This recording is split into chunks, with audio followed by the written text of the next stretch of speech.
Yang berikutnya, ini yang lebih ngeri lagi. Coba buka Kisah Rasul pasal 8. Kisah pasal 8. Saya lihat di mana-mana terjadi. Mari tidak berbuat seperti ini, karena kita berhadapan dengan Allah sendiri. Kisah Rasul pasal yang ke-8. Makanya Tuhan berkata, sebelum Dia berkati kita, Dia mau luruskan jalan kita dalam kebenaran dan membuat semua jalan kita lurus. Kisah Rasul 8, lihat mulai ayat yang ke-18. Kisah Rasul 8 ayat 18, Alkitab berkata, ketika Simon melihat bahwa pemberian Roh Kudus terjadi oleh karena rasul-rasul itu menumpangkan tangannya, ia menawarkan uang kepada mereka serta berkata, berikanlah juga kepadaku kuasa itu, supaya jika aku menumpangkan tanganku di atas seseorang, ia boleh menerima Roh Kudus. Tetapi Petrus berkata kepadanya, binasalah kiranya uangmu itu bersama dengan engkau, karena engkau menyangka bahwa engkau dapat membeli karunia Allah dengan uang. Tidak ada bagian atau hakmu dalam perkara ini, sebab hatimu tidak lurus di hadapan Allah. Jadi bertobatlah dari kejahatanmu ini dan berdoalah kepada Tuhan supaya Ia mengampuni niat hatimu ini. Sebab kulihat bahwa hatimu telah seperti empedu yang pahit dan terjerat dalam kejahatan. Ini ngeri, saudara. Simon ini punya duit. Dulu bekas tukang sihir. Bertobat lahir baru karena pelayanannya Filipus, seorang penginjil. Luar biasa. Dia lihat Petrus Yohanes numpangi tangan orang penuh Roh Kudus. Dia tawarkan duitnya. Dia berkata, aku mau karunia itu. Nah, orang Kristen yang punya duit dan tidak rohani, cukup rohani, cenderungnya berbuat yang sama. Saya boleh ya ngomong terang-terangan dengan saudara ya, daripada tidak menyampaikan kebenaran saya keliru. Ini yang saya perhatikan di mana-mana. Indonesia ini terkenal di mana-mana, saudara. Di dunia saya lihat beberapa negara begitu, tapi di mana-mana begini. Kesalahan di semua pihak. Pihak gereja seringkali begitu. Begitu ada orang lahir baru terima Tuhan, bertobat, kita lihat, sosial ekonominya bagus. Dalam waktu tidak lama Anda perhatikan, naik dia, bang. Alkitab berkata, orang yang baru bertobat, jangan jadikan tua-tua. Nanti dia itu kena dihajar setan. Alkitab berkata begitu.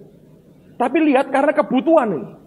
Ya, kebutuhan, lalu kemudian lihat, nah yang salah siapa? Menurut saya kesalahan pertama ada pada gereja. Orang punya duit, bisa bertobat terima Tuhan, biasanya pertobatannya murni, sudah. Orang bangkrut terima Yesus, kecepit, ya. Orang punya duit terima Tuhan, biasanya murni, oke? Tapi kemudian gereja ngelihat duitnya, bukan hatinya. Ngelihat dompetnya, bukan hatinya. Nembusnya itu nggak kurang dalam, saudaraku. Mentok di sini berhenti dia, nggak lebih dalam lagi. Lalu ditawari banyak hal. Nah, Anda bisa bayangkan di kantor, di luar, di dunia, jabatannya itu dan duitnya, posisinya ngatur orang kan, saudara? Ya. Dimasukkan di gereja yang ngatur. Memang kebiasaan yang ngatur, saudara. Diberi kesempatan lagi ngatur. Diatur. Tapi ini orang nggak cukup peka dengan suara Tuhan, nggak terlalu ngerti firman. Dimasukkan di posisi sebagai decision maker. Gereja diatur kayak dia ngatur bisnisnya. Salah enggak? Ya salah, saya ngasih kesempatan. Anda lihat lalu rusak semuanya. Anda bisa ngerti. Semua diatur lalu kemudian jadi semacam konsep, oh kalau begitu karunia itu, jabatan, posisi, gift rohani bisa gua beli. Anda bisa ngerti ya? Nah ini berbahaya. Itu merusak begitu banyak hal dalam rumah Tuhan. Nah saya melihat begini, Allah memberkati gereja luar biasa. Orang-orang Kristen diberkati. Brother Andrew ngomong begini, begitu orang itu lahir baru, semiskin-miskinnya dia, begitu terima Tuhan, ajaib dia bilang, di mana-mana terjadi, langsung status hidupnya itu naik. Selalu begitu, di mana-mana, sampai paling miskin sekalipun, begitu lahir baru, cara berpakaiannya, cara hidupnya berubah semua. Kenapa? Dalamnya bersih, luarnya bersih, saudara. Dalamnya kotor, luarnya kotor. Tuhan beri dia naik. Sehingga banyak orang dari agama lain berkata, oh jadi Kristen karena dikasih duit. Bukan. Karena dapat Yesus itu naik. Dengan sendirinya itu. Aneh sekali memang. Nah Tujuan Allah memberkati tentu supaya kita hidup dalam kebenaran, kita memuliakan Tuhan. Tapi ini yang keliru di mana-mana. Semua berkat itu lalu tanpa sadar kita pakai untuk membeli karunia. Nah, kalau begitu kita berhadapan dengan Allah sendiri. Tuhan berkata itu jahat di hadapan Tuhan. Nah, kita berani nggak deal, berurusan ini dalam hati kita dengan sektor yang satu ini. Sehingga ketika goncangan terjadi, lihat, tidak kebal rupanya orang Kristen. Nah, janji Allah kan Tuhan beri exception, perkecualian. Dia mau memberkati kita, memberikan kita kuat. Tapi dia melihat bahwa semua itu membuat hati banyak orang tidak lurus. Dan tidak berani kita bicara apa adanya secara terbuka. Ini yang mengerikan. Kami pernah mengalami satu kali. Tahun berapa ya? 80-an. Saya belum kawin waktu itu. Masih kuliah. Kita ada yayasan dan pada waktu itu ada beberapa orang yang terlibat. Banyak sekali. Nah, beberapa orang ini, dia sebetulnya ngaku terus terang dengan pimpinan kami waktu itu. Wah Pak, saya jangan jadikan bendahara, saya ini belum kuat. Saya nggak tahu pertimbangannya. Oh nggak apa-apa gitu ya. Nah dia punya percetaan nggak terlalu gede sebetulnya dengan beberapa teman lain. Sehingga memang betul pada waktu itu secara keuangan Anda bisa bayangin mahasiswa pelajar nggak punya apa-apa. Ini orang sudah kerja. Mereka nggak kaya banget saudara sebetulnya, tapi dibandingkan pelajar-pelajar ini pasti tentu berbeda ya. Satu kali, satu di antara mereka itu nusuk tetangganya. Istrinya ribut sama tetangganya, dipukul sama tetangganya, suami yang nggak terima. Masuk rumah bawa pisau, saudara. Tetangga ditusuk, untung nggak mati. Itu kan sudah pidana. Masukkan tahanan polisi. Lalu teman-temannya ini kumpul. Ayo kita kumpul duit. Tiap polisinya supaya keluar dari penjara. Waktu itu terjadi pergantian pimpinan lagi, teman saya yang mimpin. Saya nggak sebut nama lah karena orangnya masih aktif dalam pelayanan sampai hari ini. Tapi itu masa lalu yang kurang baik. Tanya Pak Pendeta, kita mau rame-rame nih ngumpulkan uang, kita nyuap polisi. Teman kita harus bebas.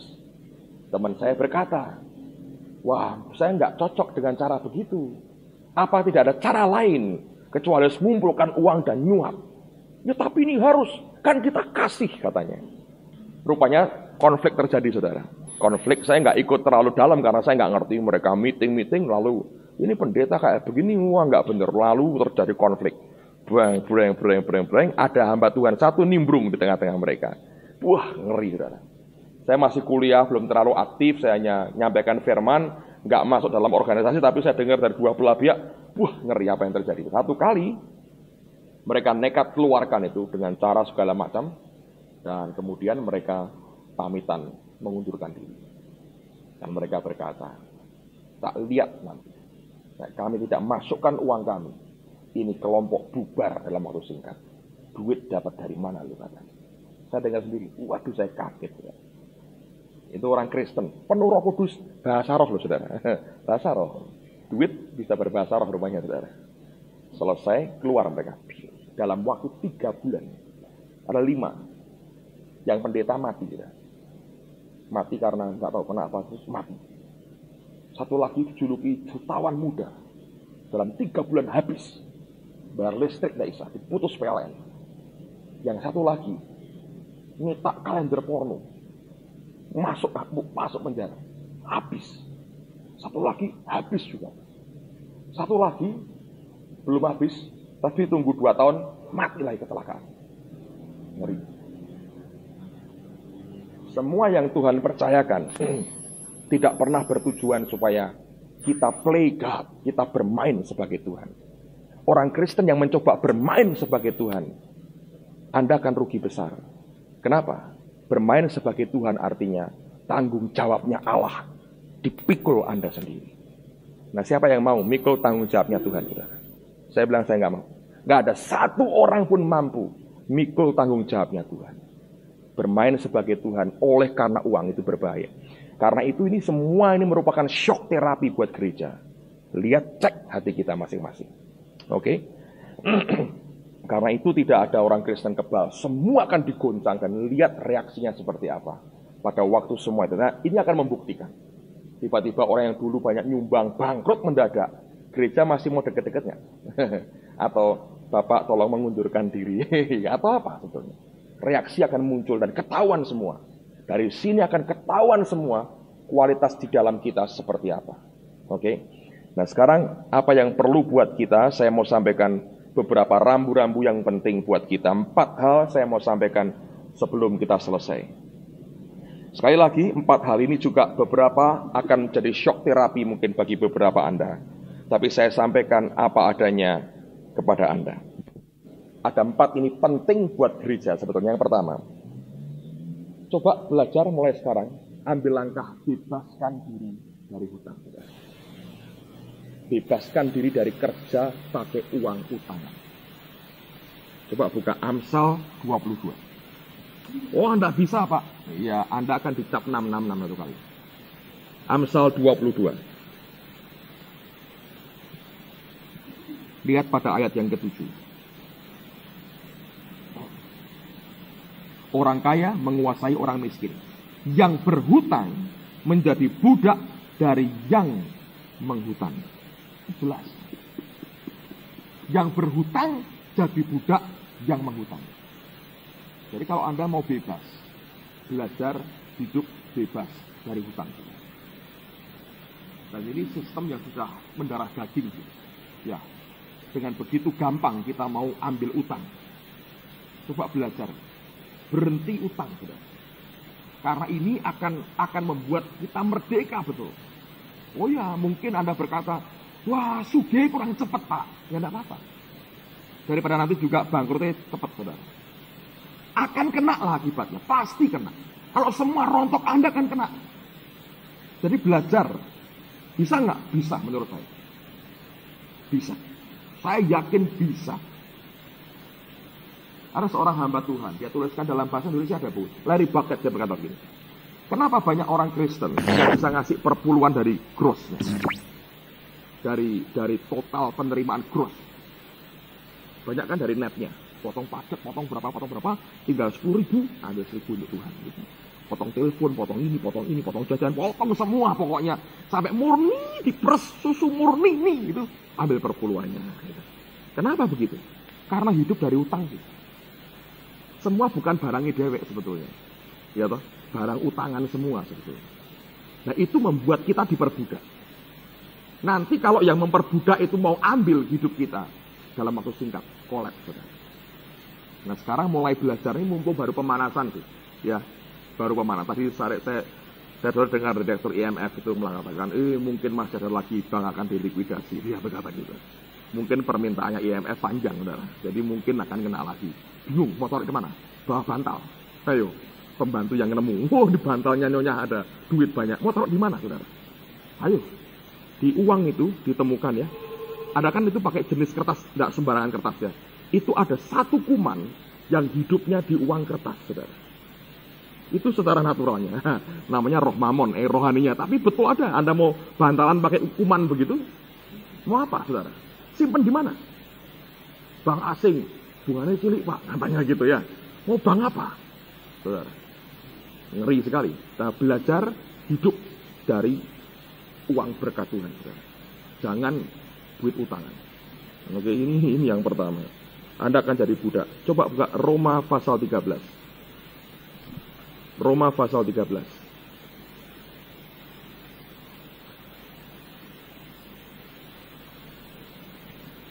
Perhatikan pada ayat yang ke-8.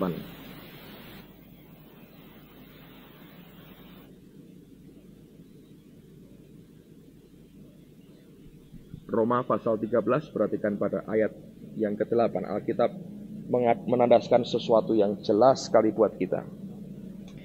Janganlah kamu berhutang apa-apa kepada siapapun juga. Tetapi hendaklah kamu saling mengasihi. Janganlah kamu berhutang apa-apa kepada siapapun juga. Saudara perlu belajar hidup tidak kerja tidak dari hutang. Kartu kredit, saudara. Itu lunasi, cepat-cepat lunasi. Tidak kepeksa emergency jangan dipakai. Untuk apa? Hidup dari gitu. Ketok hebat. Tapi utang tok di sini. Semua bentuk utang, RR apalagi. Itu mateni Anda pelan-pelan. Belajar. Wah dagang Pak, tidak bisa. Mesti utang. ya itu Anda akan terima akibatnya. Makin lama akan makin gawat. Jadi kalau sekarang orang Kristen tidak belajar hidup tanpa hutang, selamanya tidak mungkin kita merdeka. Oke, jadi ini bagian yang saya harap semua kita belajar untuk mengerti. Maurice Cerullo mengatakan yang sama. Saya baca bukunya, dia berkata, ini waktunya gereja, orang-orang percaya, hidup tanpa hutang. Belajar hidup. Dia malah ngajar itu. Anda punya hutang, sekarang jual properti yang bisa jual. Beresi semua hutang. Tidurnya nyenyak, makanya enak. Saudara. Kalau enggak, berat. Saya bilang ini akan menimbulkan, karena ini gejalanya akan mengarah ke situ ya. Tidak akan lebih baik. Semua akan nanti tiba dalam satu kontrol total. Dan itu adalah kontrolnya antikris. Dan tidak mungkin tanpa krisis besar. Nggak ada. Siapa orang yang berkata, gua serahin dah kekuasaan kepada lu. Tanpa krisis besar. Nggak mungkin. Itu akan dimulai dengan krisis besar luar biasa. Tidak ada orang yang bisa ngatur lagi. Dia masuk di situ. Nah, krisis itu Anda akan terbebas. Kalau kita benar caranya. Jangan utang. Sudah ribuan tahun Tuhan bilang, jangan utang. Tapi kita nggak pernah mau percaya kan. Kita selalu berdoa, Tuhan nggak mungkin, ini kan bisnis. Nah, mana lebih pintar sebetulnya, Tuhan apa kita gitu loh ya. Mana lebih ngerti, Tuhan apa kita gitu. Seringkali kita lupa, kita pikir Tuhan harus sekolah dengan kita gitu ya. Oh Tuhan kan belum MBA, gua kan udah MBA gitu ya. Ya, mari kita lihatlah siapa yang kelak akan benar. Menurut saya, pegang akan pernyataan Tuhan. Yang kedua, ini penting. Jangan jadi penanggung sesama, saudara. Ini banyak orang Kristen hancur di sini. Si A misalnya. Si A nggak punya duit, ya. Datang ke si B. Gue cariin dong pinjaman. Si B-nya datang ke C. Ada duit nggak? Biar temanku butuh. Tapi yang ngertinya kamu. Yalah, ngertinya aku. Anda nanggung orang lain. Tapi saya nggak ngambil bunga, Pak. Saya nyalurkan tok, nanggung. Nggak boleh. Buka Alkitab, saudara. Amsal 11.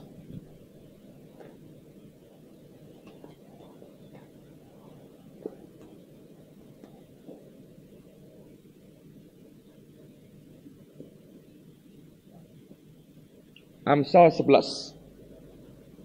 Ayat yang ke-15. Sangat malanglah orang yang menanggung orang lain. Tetapi siapa membenci pertanggungan, amanlah ia. Sangat apa saudara? Malang. Saya punya jemaat itu, habis. Rumahnya habis. Gara-gara nanggung orang lain. Si temennya nggak punya duit. Dia yang jadi perantaranya. Nyarikan uang R ke orang lain. Yang punya duit berkata, aku mau ngertinya kamu. Dia jaga harga dirinya. Temennya nggak bisa balikin, tinggal kabur. 1 miliar, saudara. Akhirnya mati. Ngenes pelan-pelan gitu. Pas rumahnya habis, cek, mati langsung. Game over, saudara. Hidupnya selesai. Bayangin. Kita kan kasih, Pak. Ya, boleh kasih. Cuman caranya mesti benar, saudara. Oke? Teruskan lagi. Amsal 17. Ayat yang ke-18. Amsal 17. Ayat yang ke-18. Orang yang tidak berakal budi ialah dia yang membuat persetujuan yang menjadi penanggung bagi sesamanya. Ada orang yang maunya baik. Ada orang yang nggak bisa utang bank. Ya wes, pakai namaku. Tak utang no buat kamu. Itu tidak berakal budi, saudara. Kita berkata malang. Anda akan kena. Lah kan maunya baik, Pak. Ya maunya baik. Tapi Alkitab berkata tidak, saudara. Kalau mau kasih, kasih deh. Ya. Kalau memang Anda yang niat bayari, Anda yang bayari. Nggak usah nagih orang itu. Kalau tidak, jadi penanggung. Alkitab berkata itu kesalahan yang kita mesti tanggung. Amsal 22. Amsal 22. Ayat 26 dan 27. Jangan engkau termasuk orang yang membuat persetujuan dan yang menjadi penanggung hutang. Mengapa orang akan mengambil tempat tidurmu dari bawahmu bila engkau tidak mempunyai apa-apa untuk membayar kembali? Nah, kita bilang jangan. Dan banyak orang Kristen kena di sini, nanggung orang lain. Saudara tidak nikmati apa-apa, Anda kena akibatnya karena nanggung orang lain. Kita bilang jangan. Ini kita bilang sudah dari dulu ngomong. Kita nggak pernah mau dengar aja, saudara. Oke. Yang ketiga, nah ini penting, saudara. Soal utang piutang. Ini diantara anak Tuhan ini menimbulkan kekacauan banyak. Podo Kristen nih sak gereja utang piutang. Biasa nih rame, saudara. Nah, serame yang posting siapa? Pendeta nih. Nah, saya mau beritahu begini, saudara. Ini ya, Tuhan itu berpihak kepada orang yang miskin-miskin. Ternyata. Dan itu ada rule-nya. Anda kalau sama anak Tuhan, saudara boleh ngutangi, boleh tidak? Boleh. Tapi yang pertama, perjanjian lama ngajar, tidak boleh ngambil bunga. Sama ambil bank, Pak, tidak boleh. Rule kedua tak beritahu, saudara. Setelah 7 tahun, nek belum lunas, kekno, saudara. Bebas. Ada yang ngutangi orang lain 7 tahun lebih, nagih terus, baca Alkitab, saudara. Makanya jangan sok ngutangi, ngasih orang lebih baik. Ini pusing, gereja kalau sudah gini, anak Tuhan begini, saudara. Ini pusing. Karena gini ya, orang Kristen itu standarnya ganda. Kalau kita ini orang dunia, sudahlah, utang-utang, kena R 3%, 5%, memang maunya begitu ya. Mainnya begitu. Kalau anak Tuhan ada, lo Tuhan Yesus sok begitu. Lo katanya kasih. Yang utang bilang, katanya gitu kok kasih. Aku utangin aja tagih terus. Ya. Saya ngutangi bilang, katanya kamu Kristen kok nggak jujur. Gitu. Loh, bunga lah wajar toh. Rok tak bangke ini uang deposito untuk berapa, ya toh? Nah, kamu tak tulungi, tapi Alkitab bilang dengan saudaramu kamu tidak boleh bungakan. Nanti perjanjian baru malah berkata gini, kalau kamu ngutangi, engkau mengharapkan kembali sama banyak. Ya, 10.000 ngutangi, mengharapkan sama banyak. Dia bilang, orang dunia kayak begitu. Apa bedanya kamu dengan orang dunia? Selaka nggak? Jadi yang suka ngutang-ngutangi kapok lah, saudara. Anda baca Alkitab tidak dibela sama sekali oleh Tuhan. Orang ngutangi orang itu nggak dibela tuh. Ini saya tunjukkan ayatnya ya. Mari kita lihatlah. Ulangan 15. Saya bacakan banyak ayat, nanti Anda akan kaget. Ya, Tuhan nggak pernah bela nih orang yang ngutangi ternyata. Niatnya baik, Pak, ya baik, tapi ada aturannya, saudara. Sudah ribuan tahun lalu ini problem di mana-mana. Saya nggak ngerti, jangan bertindak, saudara. Oh, kasih. Ya kalau kasih kayak ano aja, saudara. Jangan diutangi. Oke? Ulangan 15. Tetapi tidak punya sebanyak itu, sak relamu. Lepas dari itu, tanggunglah sendiri akibatnya. Ulangan 15, mulai ayat pertama. Pada akhir 7 tahun, engkau harus mengadakan penghapusan apa? Hutang. Jadi kalau Anda ada orang utang dengan saudara sudah 7 tahun, nanti malam telepon, hutangmu tak anggap lunas gitu ya. Lah kayak itu Pak. Yes, berkati. Ini Alkitab loh, saya nggak ngarang sendiri saudara. Alkitab saudara kan juga sama ya. Nah, kalau enggak mau belum bisa, ya berurusanlah dengan Tuhan, tetap dicalahno. Nanti ada hukumnya. Teruskan lagi. Inilah cara penghapusan itu. Setiap orang yang berpiutang harus menghapuskan apa yang dipinjamkannya kepada sesamanya. Janganlah ia menagih dari sesamanya atau saudaranya, karena telah dimaklumkan penghapusan hutang demi Tuhan.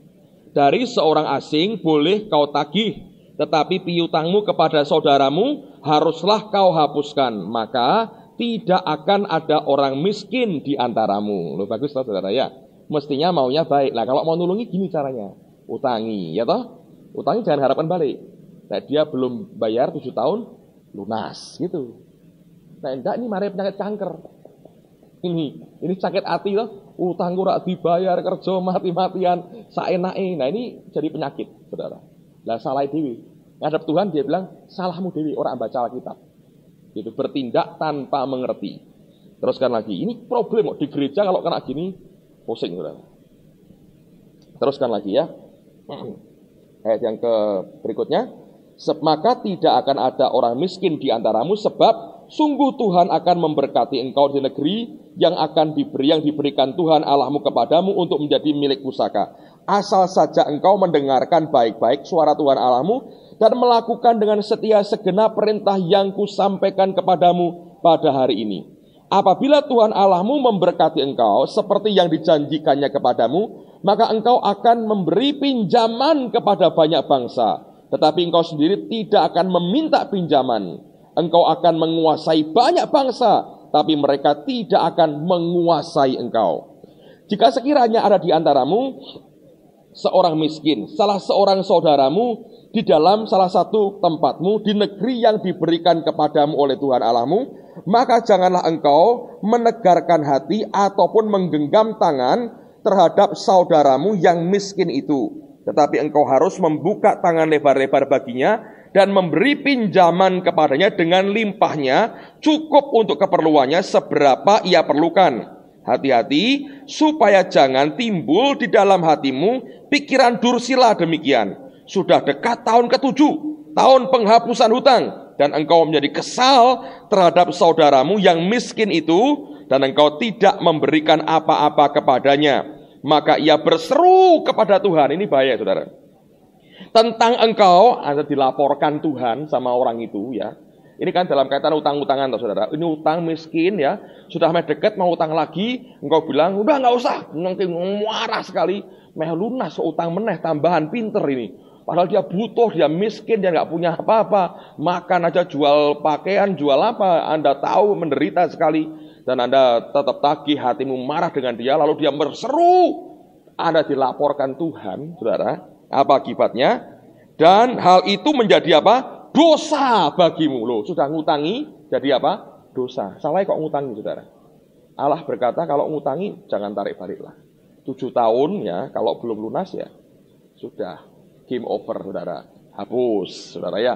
Surat utang disobek-sobek, anggap lunas, tanyai, besok mau utang lagi? Nah gitu, saudara. Itu baru full gospel businessman fellowship internasional. Kalau enggak nanti urusannya tagih-tagihan utang, percayalah, hancur semua pelayanan. Oke? Teruskan lagi.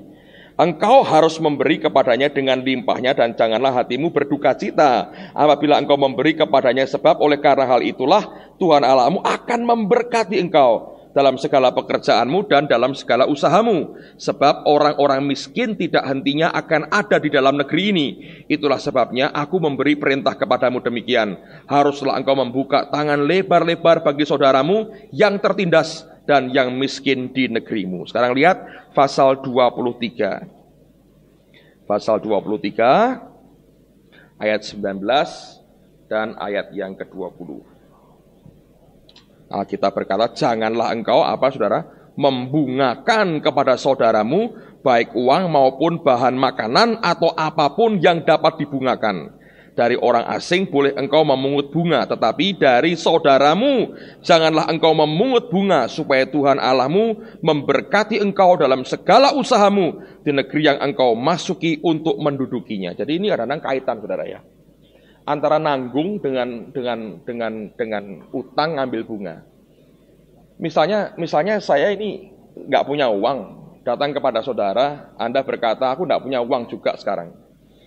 Tapi aku punya teman ini manajer bank, tak utang ke ya, gitu. Anda datang ke bank itu, jadi Anda pakai uang itu, saudara ya, pakai nama Anda atau Anda tekan utang, terus uangnya saudara berikan ke saya, ya. Lalu saudara mungut dari saya bunga untuk Anda bayarkan ke bank. Dosamu double. Satu, saudara bungakan uang. Bagaimanapun kau makan bunga dari yang saya beri. 2, kau nanggung untuk orang lain. Dosanya double. Lalu lihat, itu akan membuat hidup hancur, saudara. Enggak ada baiknya. Jadi hati-hati. Tuhan itu enggak pernah bela orang yang ngutang itu. Ya, sing miskin nanti teriak-teriak, ada diwadulke Tuhan. Kita berkata, nanti kok dosa karena laporan dari si miskin yang nggak bisa bayar utang.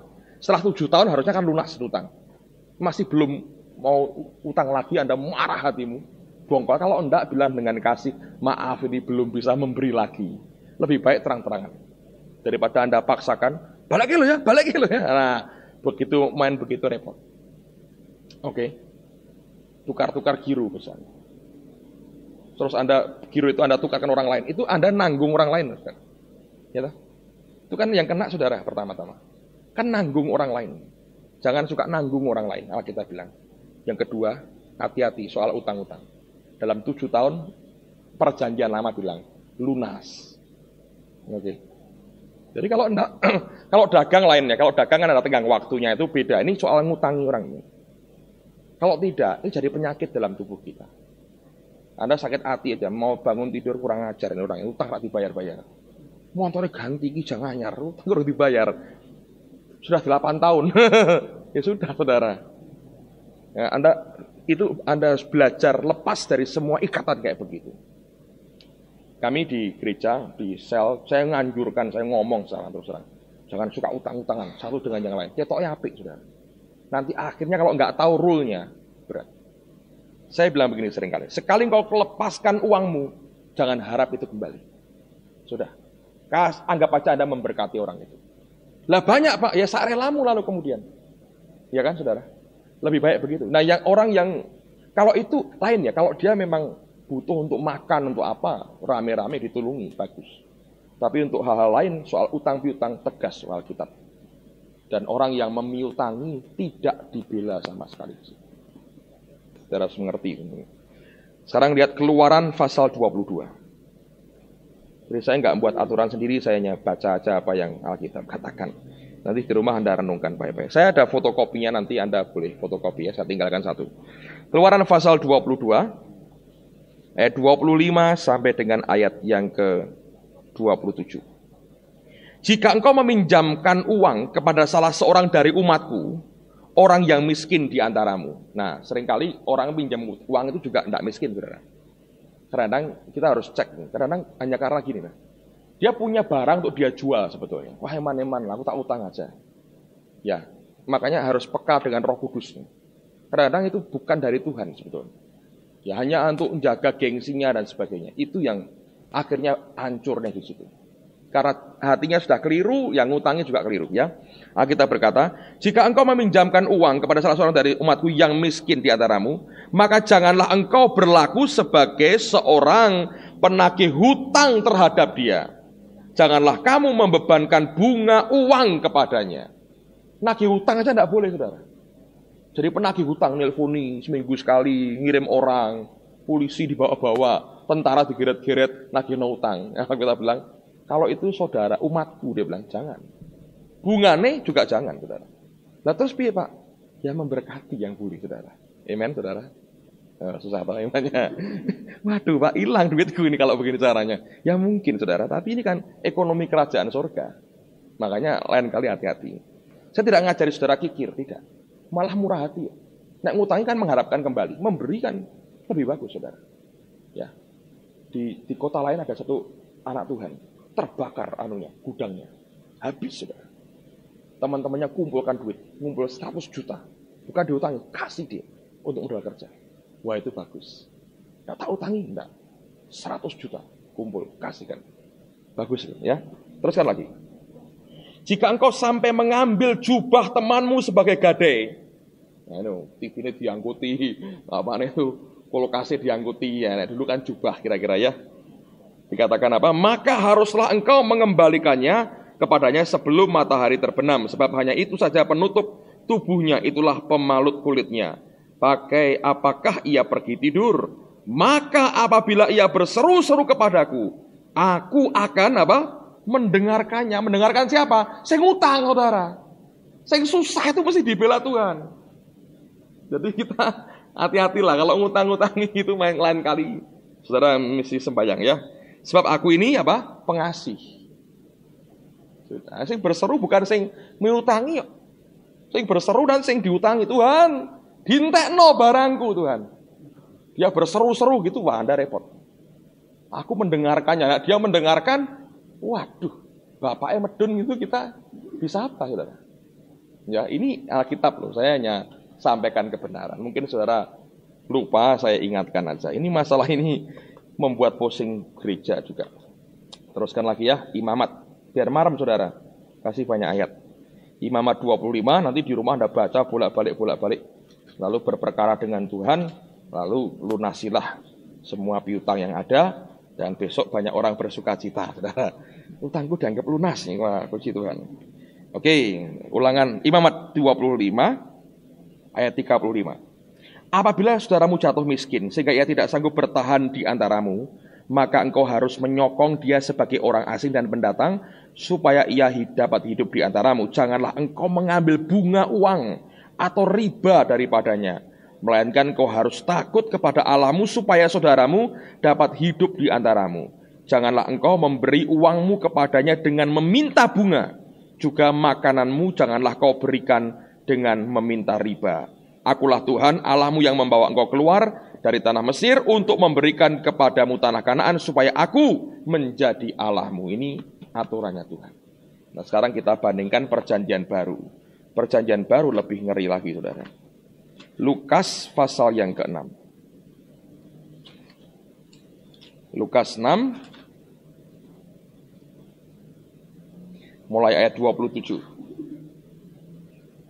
Lukas 6 ayat 27. Tetapi kepada kamu yang mendengarkan aku berkata, kasihilah musuhmu, berbuatlah baik kepada orang yang membenci kamu, mintalah berkat bagi orang yang mengutuk kamu, berdoalah bagi orang yang mencaci kamu.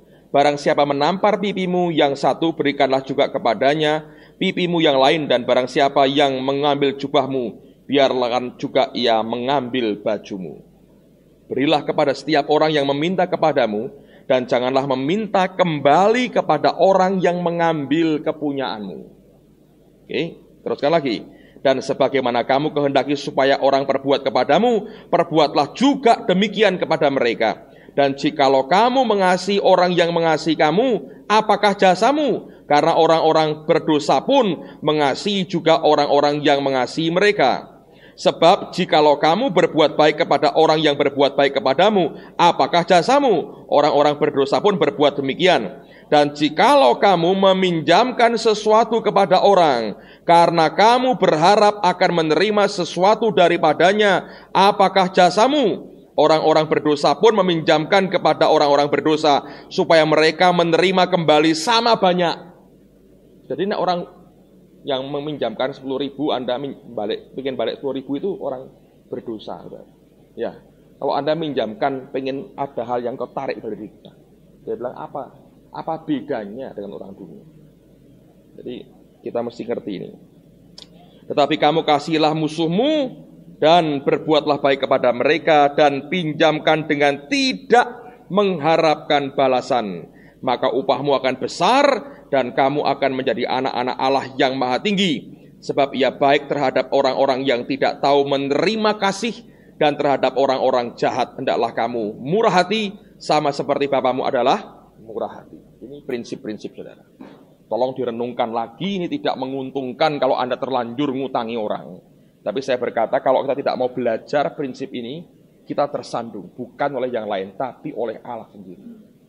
Oke, dan ini akan membuat kita nggak karuan lah, hidup kita nggak karuan.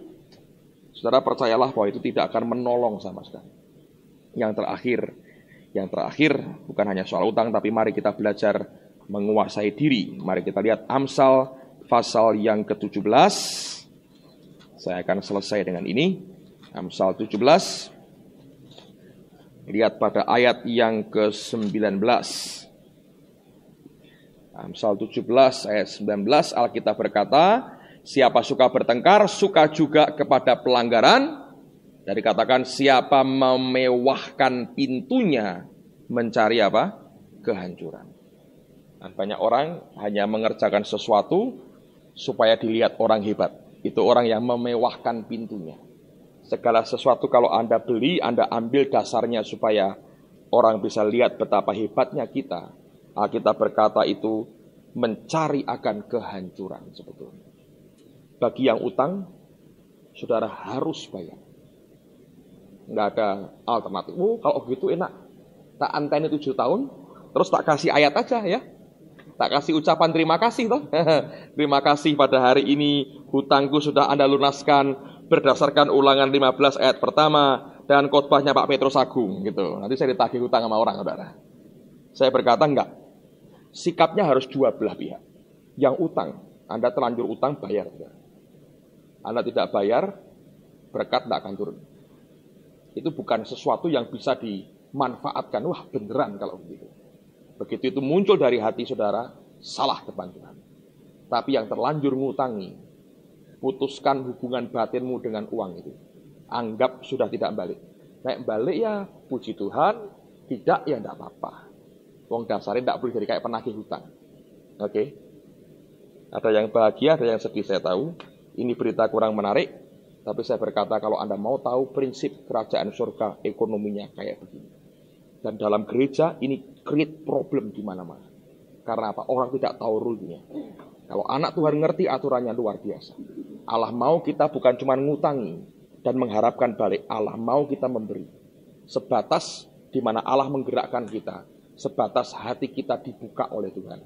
Kerjakan itu. Dan Tuhan akan menyertai kita. Dan Dia akan memberkati kita. Amen, saudara. Yuk kita berdoa sama-sama. Tuhan, hamba-Mu sudah sampaikan akan pesan-Mu kepada anak-anak-Mu. Kami tahu kami perlu Tuhan untuk kami bisa mengerti semua ini. Kami mengakui seringkali kami mengerti dalam pikiran kami, tapi sampai menembus ke hati kami. Perlu waktu, perlu pergumulan, dan kami tahu daging kami berat untuk menerimanya. Tapi ini yang kami minta pada hari ini, pada malam hari ini. Engkau memberikan kekuatan kepada kami, Engkau mengajar, Engkau didik kami Tuhan. Supaya kami benar di hadapan-Mu. Kami tahu ada rencana Tuhan yang baik lewat semua ini. Kami mau belajar hidup dalam anugerah Tuhan, hidup dalam kebenaran di hadapan-Mu. Engkau tolong kami Tuhan, supaya kami boleh jalan dalam anugerah Tuhan dan hidup dalam kebenaran. Singkirkan semua kedagingan, semua pemberontakan dalam hati kami. Kami hidup dalam ketaatan di hadapan-Mu. Terima kasih Bapa, berkati akan umat-Mu, berikan kekuatan dari Allah. Tumbuhkan roh mereka, kenal Tuhan dengan lebih dekat lagi. Kami berikan segala kemuliaan hanya bagi Yesus Tuhan kami. Demi nama Tuhan Yesus. Amin, amin.